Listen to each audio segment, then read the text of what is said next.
नमस्ते दोस्तों। हम लोगों ने सीखा कि अगर हमारा कोई इम्प्रॉपर इंटीग्रल दिया हो तो उसको by the method of contour integration कैसे सॉल्व करते हैं ये देखा। अब मान लीजिए कि हमारा जो इम्प्रॉपर इंटीग्रल है और उसके जो इंटीग्रैंड में है उसमें साइन या कोसाइन मल्टीप्लाई हो जाए, यानी कि एफ एक्स के साथ साइन ए एक्स आ जाए या माइनस इनफाइनाइट से इनफाइनाइट एफ एक्स के साथ कॉस ए एक्स आ जाए। तो इस प्रकार के जो हमारे इम्प्रॉपर इंटीग्रल्स बनेंगे इनको by the method of contour integration solve करना है।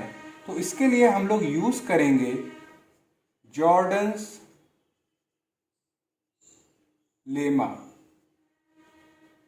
हम लोग किसका यूज करेंगे? Jordans lemma. तो हम लोगों को सबसे पहले क्या पढ़ना पड़ेगा? Jordans lemma. मतलब जॉर्डन लेमा को आपको पढ़ना है तो इसके लिए आपको जानना पड़ेगा जॉर्डन्स इनइक्वालिटी। तो आज का जो हम लोगों का जो लेक्चर है वो किसके ऊपर है? बेसिकली कि जॉर्डन इनइक्वालिटी हमारी क्या होती है उसको समझ लेते हैं। तो आज की हेडिंग है हमारी बच्चों जॉर्डन्स इनइक्वालिटी। इनइक्वालिटी कि ये जॉर्डन्स इनइक्वालिटी होती क्या है, तो बहुत ध्यान से समझिएगा कि साइन थीटा अगर आपका लेस देन और इक्वल टू हो थीटा से, यानी कि जो साइन थीटा हो वो थीटा से या तो थीटा या थीटा से कम, और जो हमारा साइन थीटा हो वो 2 थीटा अपॉन पाई से बड़ा, यानी कि जो हमारा साइन थीटा हो वो या तो 2 थीटा अपॉन पाई या उससे बड़ा और थीटा या थीटा से छोटा, यानी कि इसके बीच में जो हमारा ये इनइक्वालिटी है इसको हम लोग बोलते हैं जॉर्डन्स इनइक्वालिटी। यानी कि 2 थीटा अपॉन पाई से साइन थीटा हमारा ग्रेटर देन और इक्वल टू, और थीटा से हमारा साइन थीटा लेस देन और इक्वल टू होना चाहिए। कब? जब हमारा थीटा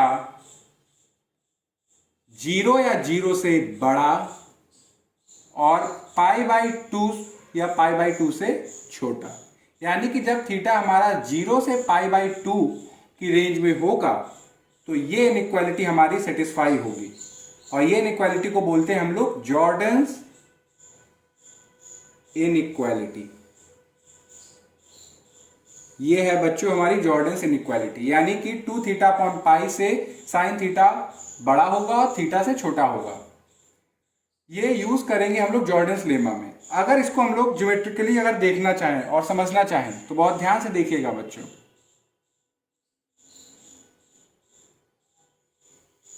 ये हमने एक थीटा एक्सेस लिया और ये हमारा एक वाई एक्सेस।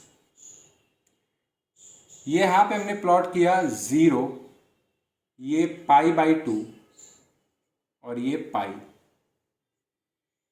अगर हम साइन थीटा बनाए, यानी कि हमने एक फंक्शन लिया y equal to sine theta, इसको हम लोग डिनोट किससे करेंगे? इसको हम लोग रेड से डिनोट करेंगे, यानी कि जब प्लॉट करेंगे तो रेड से प्लॉट करेंगे। तो शायद ये हमारा साइन थीटा 0 पे 0, पाई बाई 2 पे वैल्यू उसकी होती है 1, और फिर ये हमारा पाई पे 0। ये क्या है हमारा? ये हमारा है sine theta, y equal to sine theta. एक और है हमारे पास, ये एक स्ट्रेट लाइन है, y is equal to 2 theta upon pi. ये हमारी स्ट्रेट लाइन है जो कि ओरिजिन से पास कर रही है और जिसका स्लोप है 2 अपॉन पाई। अगर इसको हमें लोकेट करना है ग्राफ पे, और ध्यान से समझेंगे हम लोग, तो आप देखेंगे कि थीटा पे जब थीटा 0 होगा तो y की वैल्यू 0, और जब थीटा की वैल्यू हमारी होगी पाई बाई 2, यानी कि पाई बाई 2 थीटा की वैल्यू, तो पाई से पाई कैंसिल, 2 से 2 कैंसिल, कितना आएगा 1। तो यानी कि हमारी जो स्ट्रेट लाइन बनेगी वो कुछ इस प्रकार की होगी। ये क्या है हमारी y is equal to 2 theta upon pi. तो अगर आप ध्यान से देखें इसको, तो ये हमारी जो स्ट्रेट लाइन है, ये साइन को यहाँ पे एक 0 पे इंटरसेक्ट कर रही है और एक पाई बाई 2 पे। ये और ये वैल्यू क्या है 1। तो आप देख सकते हैं इसमें ध्यान से कि 0 से पाई बाई 2 में साइन का जो कर्व है, यानी कि जो साइन का ग्राफ है, ये स्ट्रेट लाइन के ऊपर है, यानी कि जो साइन है ये 2 थीटा अपॉन पाई से बड़ा है। किस रेंज में अगर आप देखें, जब आप 0 से पाई बाई 2 के बीच में आप देखेंगे तो आप देखेंगे कि साइन, ये रेड लाइन से हम लोग दिखा रहे हैं साइन को, तो साइन थीटा हमारा बड़ा है किससे 2 थीटा अपॉन पाई से। ये होती है हमारी जॉर्डन्स इनइक्वालिटी। अब इसको हम लोग प्रूफ करेंगे। प्रूफ ये आया कैसे रिजल्ट, जब इसको समझेंगे हम लोग, बहुत ही आराम से पढ़ेंगे हम लोग। तो इसके लिए हम लोग करें, एक फंक्शन डिफाइन करते हैं। Define a function, define a function, एक हमने फंक्शन डिफाइन किया एफ थीटा, जो कि है साइन थीटा अपॉन थीटा। एक फंक्शन हमने लिया। अब क्या करेंगे, इस फंक्शन को डेरिवेट करेंगे। तो F dash theta, quotient rule लगाएंगे तो ये हो जाएगा हमारा cos theta, theta minus sine theta 1 theta square. एक काम करते हैं, थीटा को कॉमन ले लेते हैं न्यूमरेटर से, तो theta, theta square cos theta minus sine theta upon theta. ये अब एक थीटा से थीटा कैंसिल कर देंगे तो ये हो जाएगा 1 अपॉन थीटा। अब ध्यान से देखिए, हम लोग एक बार फिर से 2 ग्राफ बनाने वाले हैं, उसको पहले समझेंगे, फिर इस पे अपने आएंगे टॉपिक।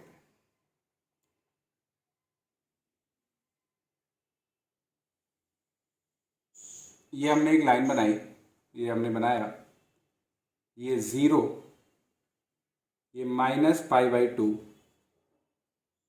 ये पाई बाई 2, और ये हमारा 1। अगर हम लोग कॉस का ग्राफ बनाएं, यानी कि अगर हम कॉस थीटा बनाएं, कॉस थीटा, इसको हम लोग डिनोट कर रहे हैं ब्लू से, तो आप जानते हैं माइनस पाई बाई 2 पे कॉस हमारा 0 होता है, पाई बाई 2 पे भी 0 होता है, 0 पे 1 होता है।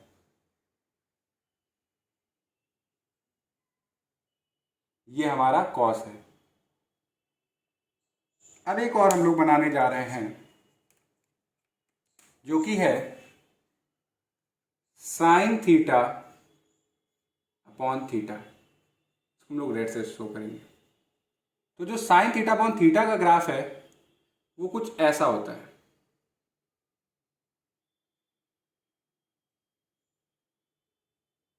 ये हमारा किसका ग्राफ होता है, साइन थीटा अपॉन थीटा का।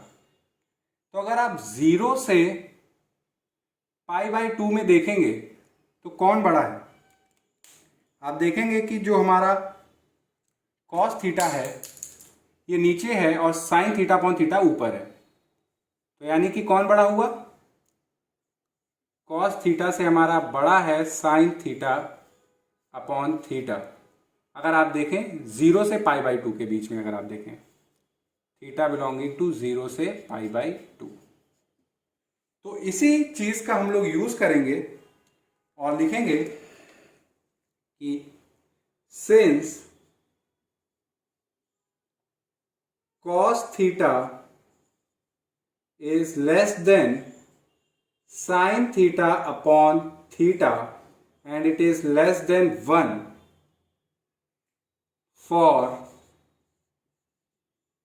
थीटा जब हमारा 0 से बड़ा और पाई बाई 2 से छोटा है, यानी कि जब थीटा हमारा 0 से पाई बाई 2 के बीच में है तो ये इनइक्वालिटी हमारी होगी। इसको हमने ग्राफिकल देखा भी। तो हम कह सकते हैं कि it follows that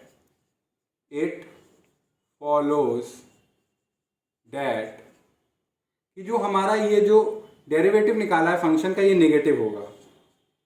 F dash theta हमारा नेगेटिव है फॉर थीटा हमारा जब 0 से π/2 के बीच में है। क्यों? आप देख सकते हैं ये इनइक्वालिटी सेटिस्फाई हो रही है, यानी कि cos theta minus sine theta upon theta ये लेस देन 0 होगा। तो ये लेस देन 0 है, यानी कि ये क्या हुआ? नेगेटिव। तो cos theta minus sine theta upon theta ये हमारा क्या हो रहा है? नेगेटिव हो रहा है। और थीटा हमारा 0 से π/2 के बीच में है, तो हमारा फंक्शन का डेरिवेटिव क्या हो रहा है? नेगेटिव। कब? जब थीटा हमारा 0 से π/2 के बीच में है। तो इससे कंक्लूजन क्या निकला? इससे हमें यह पता चला कि अगर हम लोगों ने पढ़ा भी है कि अगर किसी फंक्शन का डेरिवेटिव पॉजिटिव होता है तो वो इंक्रीजिंग फंक्शन होता है, और अगर किसी फंक्शन का डेरिवेटिव नेगेटिव होता है तो वो डिक्रीजिंग फंक्शन होता है। अब देख सकते हैं कि यहाँ पे फंक्शन का डेरिवेटिव नेगेटिव है, तो एफ थीटा हमारा कैसा हुआ? Decreasing function. Thus F theta is a decreasing function in the interval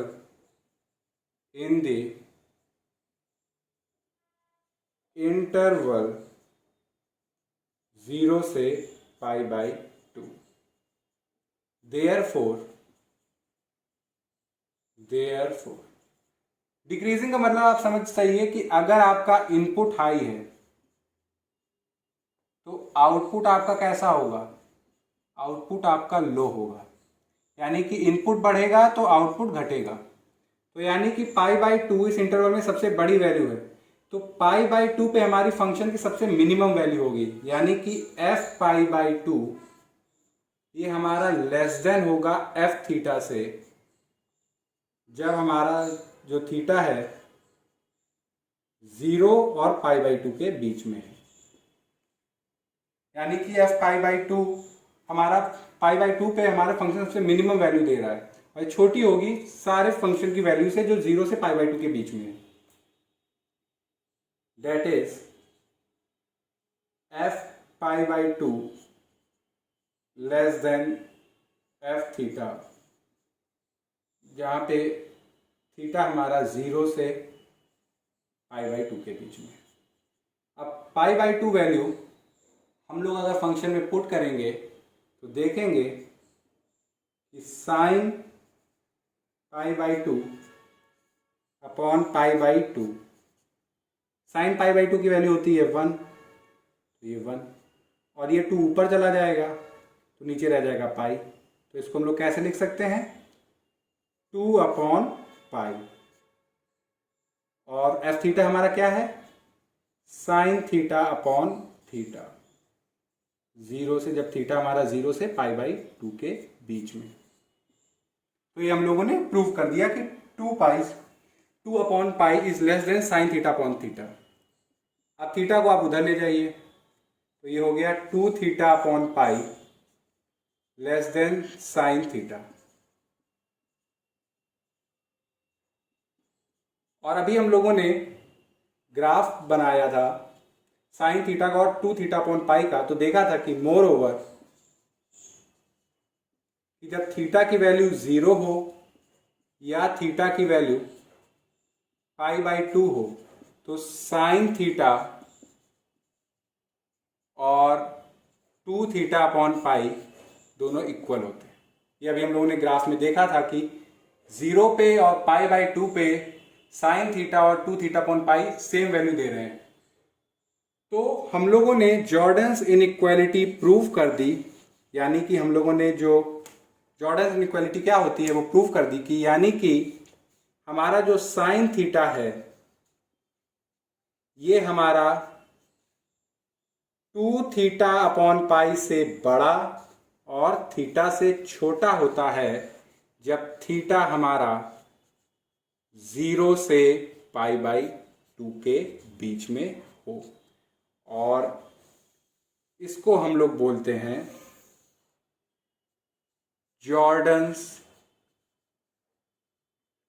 inequality.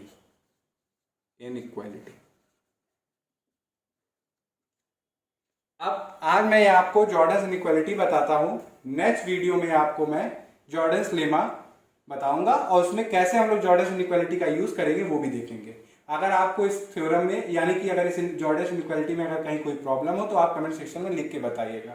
Thank you.